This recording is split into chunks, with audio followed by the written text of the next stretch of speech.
What's going on, everybody? Garnet Walters here, and I hope you're having a great day. Before I get into the video, I'd like to give a shout out to these two YouTube accounts, which is R. Rainier and the Golden State Warriors. I used their footage for the beginning of this video that you're about to see. The copyright information is going to be in the description. What's going on, everyone? Garnet Walters here, and I guess you're wondering, why is there a Steph Curry video in this video? Well, there's a good reason. What we're going to do today is we're going to take some of what Stephen Curry does when he practices and apply it to what we do musically. If this is your first time checking out the video and checking out the channel, thanks for taking the time to check it out. I really appreciate it. And if you haven't subscribed, please press the subscribe button and press on the bell so you know when a new video drops. Let's take a look at Steph Curry. Steph Curry is the greatest shooter of all time.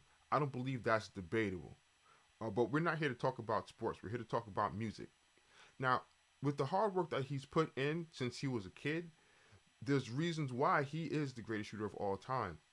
But there's one thing that caught my attention. So it was said that when he ends practice, before he leaves, he has to shoot 10 free throws. But it's not a matter of him making the 10 free throws. He has to make 10 free throws in a row. But it's not a matter of making the 10 free throws in a row. He has to make 10 free throws in a row without the ball touching the rim. So he has to swish 10 free throws in a row, which means that if he swishes 9 free throws in a row and he makes the 10th one, but it hits the rim, he has to start over because he has to get 10 in a row. So I could imagine it wouldn't take him that long to do that because he's the greatest shooter in the world. So the question is, how do we translate what Steph Curry does in the gym to what we do in the practice room? So here's one thing that we can do.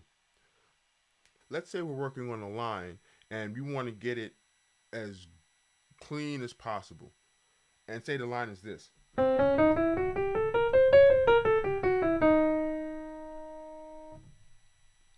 So in order for us to get this line correct, first thing we need to do is slow it down.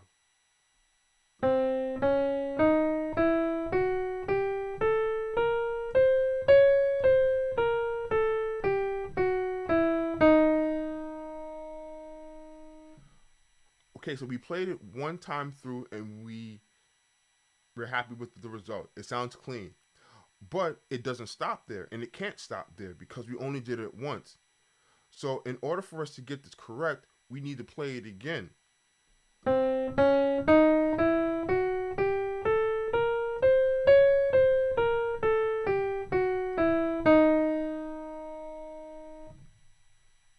right, that sounded pretty good too, but it's not enough. We need to do it again and make sure it sounds clean.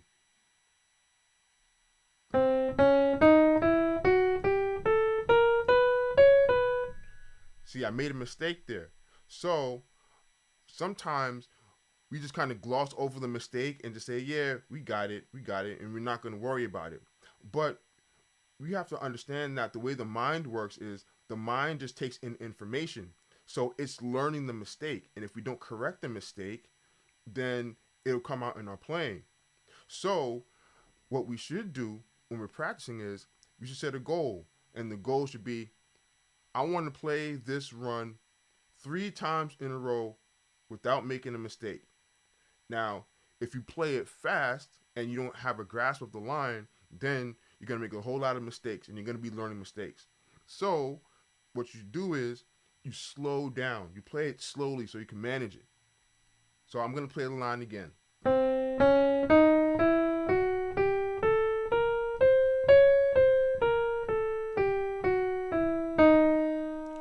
That's one time. Here's the second time.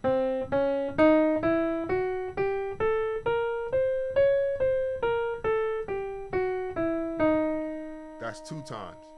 Now, here's the third time. Now, if I play this correctly the third time, then I'm good to go. If I make a mistake, I got to start over and make sure I get 3 in a row.